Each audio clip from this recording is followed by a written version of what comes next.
Исәнмесез, сез татарлар тапшыруын карыйсыз. Әлеге программада без сезгә атна дәвамында татар дөньясында булган кайбер мөһим вакыйгаларны кабатлап күрсәтәбез. Бүген студиядә мин Роза Диатуллина эшлим. Бу көннәрдә Курган өлкәсендә 9-нчы бөтен Россия авыл сабантуе узды. Данлыклы Әлмән авылында гөрләде ул. Бәйрәмгә өлкәнең бөтен татарлары җыелды. Татарстан һәм Башкортстан республикаларыннан бик күп артистлар килделәр. Вакыйга урыныннан хәбәрчебез Ләйсән Вафина.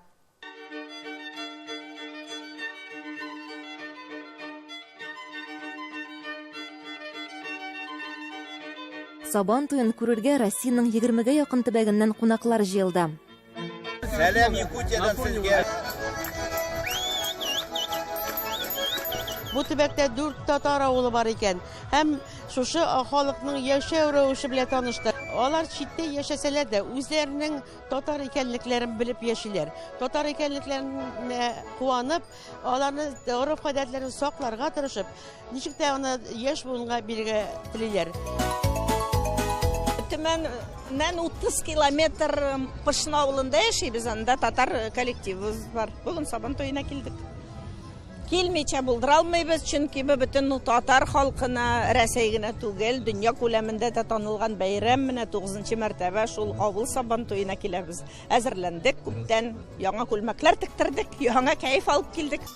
Кунаклар өчен милли утарлар күргәзмәләре, азык-төлек ярминкәләре, җәмәгать туклану пунктлары эшләп торды. Сабантуй мәйданында урнаштырылган иң беренче һәм иң зур утар Татарстанның Кукмара районыныкы иде. 2 ай алдан әзерләнә башлыйбыз. Монда инде менә күргәнегезчә, татар халкының гореф-гадәтләре ничек итеп яшәгән, ничек итеп нинди эшчәнлек белән алар мәшгуль булганнар, элекке вакытларда нинди шөгыльләре булган аларның менә бөтенесен дә без шунда күрсәтеп үтәбез.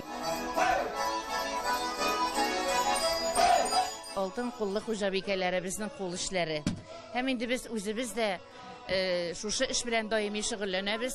Сөлгеләр чигәбез бик яратып, үзебезнең оста куллар түгәрәгебез бар. Кулъяулыклар эшлибез, ашъяулыклар эшлибез. Нурлы чигешләр алар һәркемне үзенә тартып тора. Курган халкына Курган yerində Башкортстандан кайнар сәлам! Әлбәттә, сәяхәтебез җирле халык белән дә аралашырга мөмкинлек бирде. Рәхмәт килгәнегезгә. Безнең якта тоже мусламаннар бар. Әлхәмдүлилләһ, шул безнең шул Селинәдә бүлмә, менә шунда кескә генә бүлмә пусть. Но әлхәмдүлилләһ халык йөри, укый намаз, Аллага гыйбадат кыла. Шуның өчен без шуңа бик ризабыз. Сабантуеның рәсми өлеше дәрәҗәле кунаклар килгәч башланып китте. Хәерле көн, хөрмәтле милләттәшләр, Сабантуй кунаклары, сезне чын күңелдән безнең иң яраткан бәйрәмебез Сабантуй бәйрәме белән котлыйм. Сезгә матур бәйрәм, исәнлек, саулык һәм киләчәктә дә бергәләп шулай күрешергә насыйп булсын. Вообще с Республикой Татарстан очень приятно работать. Мобильно, очень быстро, эффективно. У нас со многими субъектами Российской Федерации подписаны соглашения. Я не хочу сказать, что они малоэффективно работают, но Республика Татарстан отличается именно четкостью, мобильностью и быстротой выполнения всех подписанных соглашений. Курган өлкәсендә яшәүче актив милләттәшләребезгә бүләкләр, рәхмәт хатлары бирелде. Татарстан һәм Башкортстан артистлары көне буе диярлек зур концерт куйдылар. Сабантуе уеннар, ярышлар белән дәвам итте. Баганага менү буенча Илсур Нургалиев җиңде. Я, авырт булманы. Еңел, 10 ел уже алам монда. Милли төсмерләр Сабантуеның төп бизәге. Менә шушы йортта, мәсәлән, Башкорт йортасы, авыл Башкортстанның Баймак районыннан килгәннәр. Монда бер гасырлык сандыклар, бер гасырлык костюмнар теләгән һәркем шушы хәзинә белән таныша ала, алар белән фотога төшә ала. Курган халкына үзебезнең милли ризыктарыбызны, милли киемнәребезне, милли ашуыбызны күрсәтергә дип килгәнбез. Улар бик кызыксыналар, тотып карайдар, киеп карайдар, фотога төшәләр. Без уларның шулай кызыксынуына бик нык куанабыз. Киләчәктә улар үзләренең милләтен, төсен, йөзен, телен югалтмай яшәрләр дибез.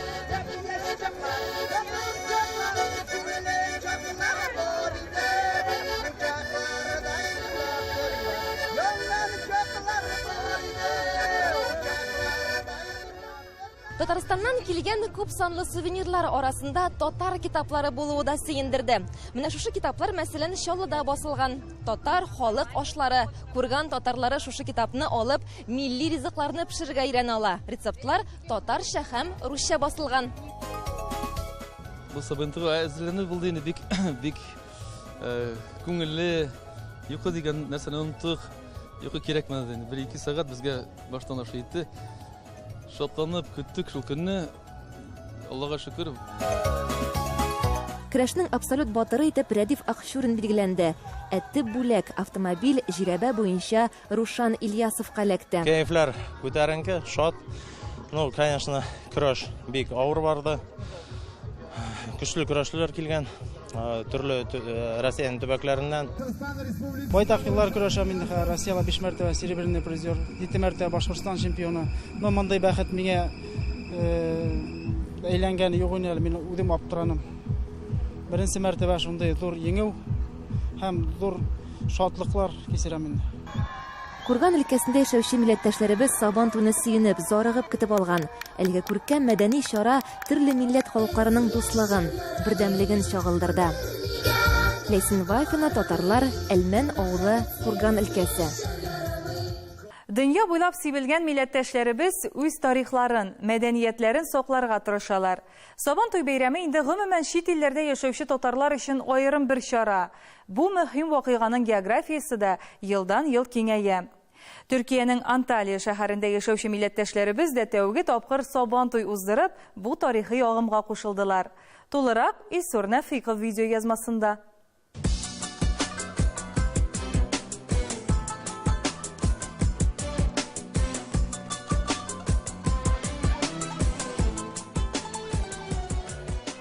Төркиядә ямлы Ак диңгез буенда Анталия шәһәрендә мөхтәрәм милләттәшләребез татар оешмасы кызу июль айында Сабантуй бәйрәмен оештырырга булдылар. Һәм инде без сезнең белән бу бәйрәмне якыннан күзәтеп алачакбыз.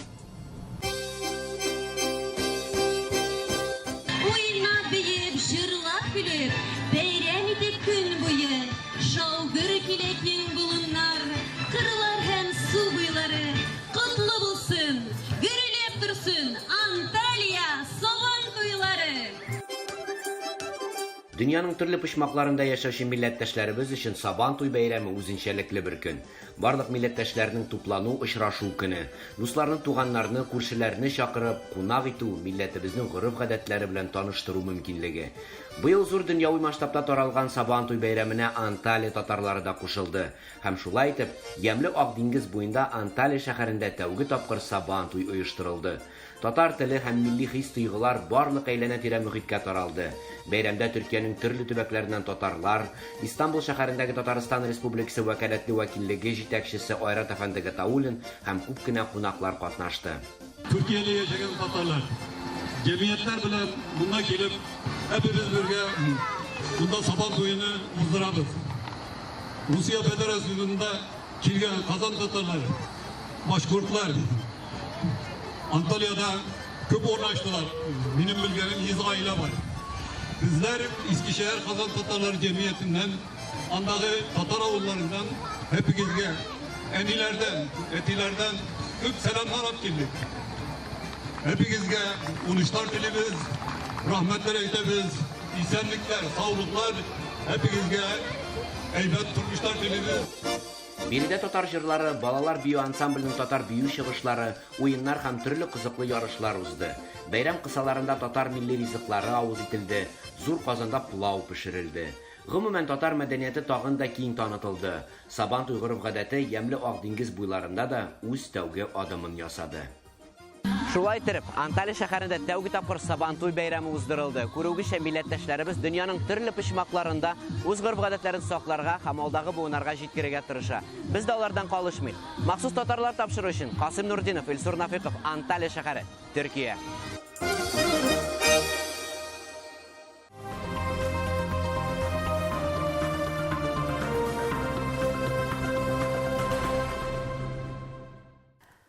Алтын каләм 2018 республика күләм балалар, яшүсмерләр һәм яшьләр фестиваленең җиңүчеләре билгеле булды.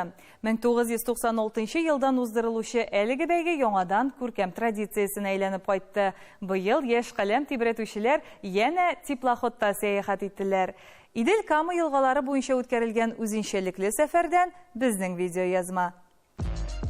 Казан елга порты Павел Миронов теплоходы. Әйе, быел Алтын каләм фестивале яна теплоходта үткәрелде. Конкурста катнашучыларның сөенечләре күзләрендә чагыла. 4 көн дәвамында Татарстаныбызның искиткеч табигаты белән сукланып, матур шәһәрләрнең тарихы белән танышып, тулысынча журналистика дөньясына чумып алыр өчен бу менә дигән форсат. Календарда 11 июль димәк, бүген Алтын каләм фестиваленең 1-нче көне. Алда якысыз 4 көн һәм 3 көн. Яшь каләмчеләр 4 көн дәвамында үз көчләрен сынадылар, мәкаләләр яздылар, фотолар әзерләделәр, телетапшыру төшерделәр, газеталар чыгардылар. Шулай ук медиа коммуникациялар, пиар һәм җәмәгатьчелек белән багланышлар, басма матбугатта дизайн һәм верстка буенча белемнәр тупладылар. Көн саен республикабызның танылган журналистлары белән очрашулар, остаханәләр, түгәрәк өстәлләр үткәрелде. Катнашучылар үзләрен һәр яктан ачарга тырышты. Мәсәлән, Апастан Камилә Вәлиева үзенең күптәнге хыялын тормышка ашырды. Без тәҗрибәле журналистлардан үрнәк алырга тырышабыз. Хәзерге мизгелләр аеруча дулкындыргыч. Чөнки бездә кунакта Татарстанның халык артисты Лия Михайловна Загидуллина. Лия Михайловна журналист булырга теләгән кешеләргә нинди сыйфатларга ия булырга кирәк? Журналист булыр өчен менә синең кебек кичкенәдән үк аңгар тугрыклы булырга кирәк. Үз-үзеңне югалтмаска. Менә теләгеңгә ирешергә кирәк. Акыллы, бик күп укырга кирәк. Алтын каләмнең сайлап алу этаплары Татарстанның 4 шәһәре Әлмәт, Болгар, Чаллы, Казанда узды. Фестивальдә катнашырга 200гә якын укучы теләк белдергән. Шуларның 100гә якыны финал өлешенә узган. Иң кадерлесе минем өчен менә шушы балаларның күз яшьләре белән безнегә рәхмәт әйтүләре, шатланулары, чынлап та алар өчен менә бу ниндидер социаль лифт булып тоела бүгенге көндә. Алар өчен, балалар өчен эшләбез. Ләкин инде зуррак караганда журналистика, Татарстан журналистикасы өчен эшләбез. Һәр елдагыча ук быел да зур игътибар матбугатка бирелде. Аеруча татар матбугатына дисәк тә ялгыш булмас. Фестивальнең шишмә башында торган Ватаным Татарстан газетасының баш мөхәррире Миңназим Сәфәров бәйгенең актуальлыгын ассызыклый. Ел саен биредә ул сәләтле татар журналистларын барлый. Журналистиканың әзгенә соңгы вакытта абруе төште.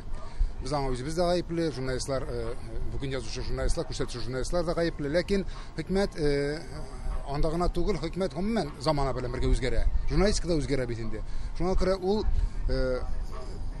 марканы тотырыш, ул биеклек тотырышын безгә эшләргә кирәк. Менә ул мәктәп булсын, әнә тагын уйладык без редакциядә үзебезнең конкурсыбызны булдырырга. Чөнки кадрлар менә безгә килми дип кенә утырсаң, беркем дә килмәячәк. Рәсимә Галиева беренче уздырылган Алтын каләм фестиваленең гран-при иясе. Берничә ел дәвамында бәйгенең татар матбугаты юнәлешен алып бара. Төне буе эшләүләр, мәкаләләр язу, балаларның иҗатларын тикшерү, аларга киңәшләр бирү, алар белән эшләү хисе менә югалмый икән. Мин әле дә үземне һаман мәктәп укучысы кебек хис итәм. Аларның остазлары булсам да, алар белән бергә эшләү шундый күңелле һәм бу Алтын каләм мәктәбен зур мәктәп дип саныйм мин журналистикада, чөнки без менә билгеле бер җирлеккә җыелып балаларны журналистика серләрен өйрәтәбез. Нинди көтелмәгән хәлләрдә эшләргә, нинди көтелмәгән җавапларга җавап бирергә өйрәтәбез. Һәм бу мәктәп кирәк. Илмира Закирова фестивальдә беренче көннәрдән үк катнаша. Әлеге бәйге чын журналистика мәктәбенә әверелде ди ул. Бу әлбәттә оештыручыларның уңышы. Аларда креатив кадәр позитив көчле, шундый шәп энергетика ташып тора. Менә бүген кайтта шуларны редакциягә алып кирип утыртта, менә дигән итеп эшләячәкләр дип ничә тапкыр инанганым булды һәм андый тарихта булганы да булды. Шушы Алтын каләм фестиваленнән никадәр егетләрне, кызларны мин редакциягә яртып кайттым. Алар инде хәзер исемле журналистлар. 1, 2, 3 каләм ТВ башлыйбыз. 4 көн дәвамында журналистлар Татарстанның Зөя, Болгар, Алабуга шәһәрләрендә тукталышлар ясап, борынгы шәһәрләрнең тарихы, яшәеше, халкы белән танышты. Болгарда сәяхәт иткәндә көтелмәгәндә Спас районы башлыгы Камил Ныгаевтан да интервью алу бәхетенә ирештеләр. Югалып калмадылар. Нәрсә телисем килә? Дөресен языгыз, мен шуны телисем килә. Бик зур эшлиләр менә. Ремонтласыңыз, сез менә шулай җыеп апчыга, чөнки ул менә сез бер-берегез белән сөйләшәсез, апчасы итәсез. Ул зур нәрсә. Беләсеңме, монда килгәндә ял итермен, кояш астында кызынырмын дигәнем. Монда ялдан соң үзе бер отпуска кирәк бит. Ага, көттә тор. Фестивальнең 4 көне сизелмичә узды. Нәтиҗәләр чыгарга вакыт. Шулай итеп, фестивальнең 2 төп бүләге Казан кызы Ангелина Малова һәм Арча кызы Зөлфия Хәсәновага тапшырылды. Җиңүчеләр КФУның журналистика югары мәктәбенә эчке сынау имтиханыннан тыш кабул ителә. Әлеге грант республикабыз президенты Рөстәм Миңнеханов бүләге. Минем хисләрем хәзер ишемдә диңгез дулкыннары кебек күтәрелеп кенә тора. Сүзләр әйтәсе килгән сүзләр бик күп. Рәхмәтләр беренче чиратта һәм татар матбугаты юнәлеше алга таба да үссен дип телисем килә. На самом деле, мне кажется, нет еще такого слова, которым одним словом можно было описать все то, что мы сейчас чувствуем. Это прежде всего счастье. Республикадагы журналистика өлкәсендә белгечләрне тәрбияләүче әлеге фестивальнең киләчәге озын булсын. Роза Диатуллина, Татарлар, Казан. Хәзер Әтнә районы Олымәңгәр авылына юл тотарбыз. Әлеге сала турында узган тапшыруларыбызда сөйләгән булды. Күмәк хуҗалыклары гөрләп эшләп тора, тормыш өчен шартлар да менә дигән. Ут, су, газ кергән, юллар төзек. Иң мөһиме, яшьләр туган авылларында төпләнеп калалар. Ә бүген сүзебез Олымәңгәрнең бай тарихы турында. Сүз Гөлия Садыйковага.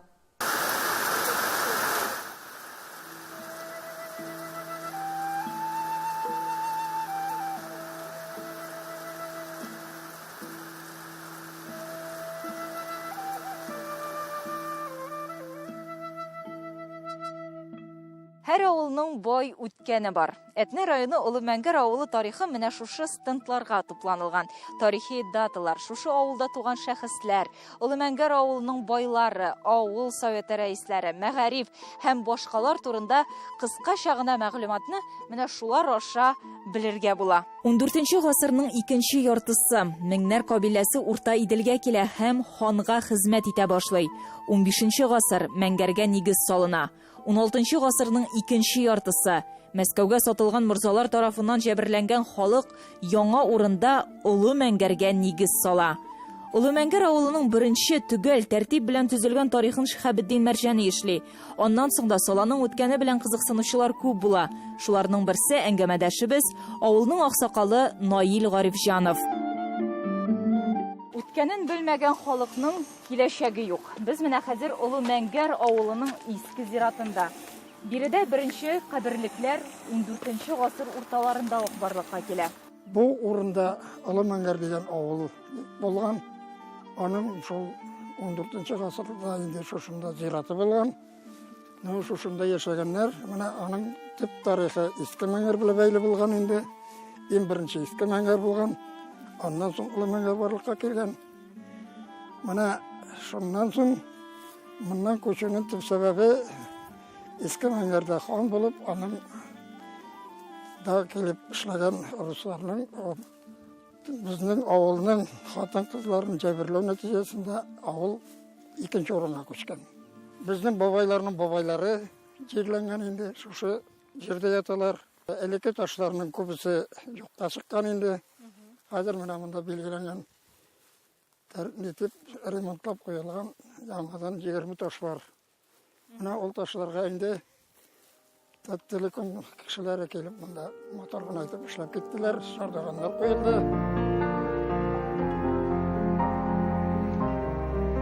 Бу ташларга гарәп хәрефләре белән язылган инде. Аларны элекке вакытта безнең Мари республикасыннан Бәрәңге районынан алып кайта торган булганнар. Җир астыннан чыкканда йомшак булганнар. Һәм шунда онга язганнар. Элегрәк Мәңгәрнең Бакир бай дигән Бакиров дигән бай аны кургын канау казыткан булган. Хәзер инде менә әйләнәләрне каршыларны әкренләп әйләндерә башлыйлар.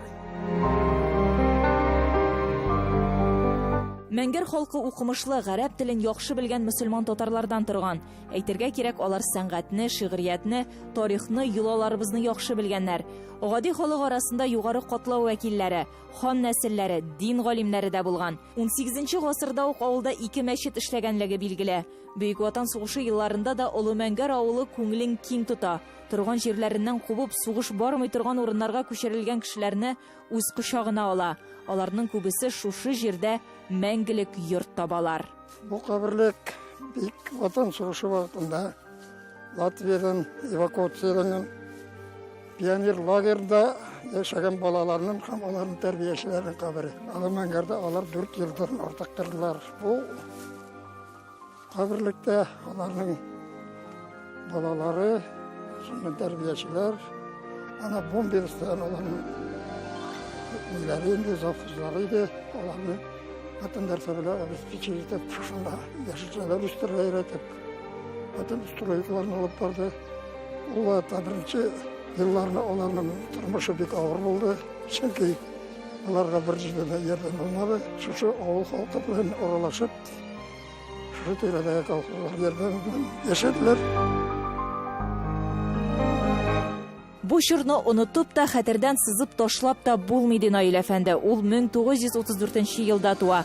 Яшьлеге авыр чорга туры килсә дә тормышта югалып калмый. Туган төбәгендә эшли, яши. 18 ел колхозның партоешма сәркатибе, аннан авыл советы рәисе итеп сайланыла.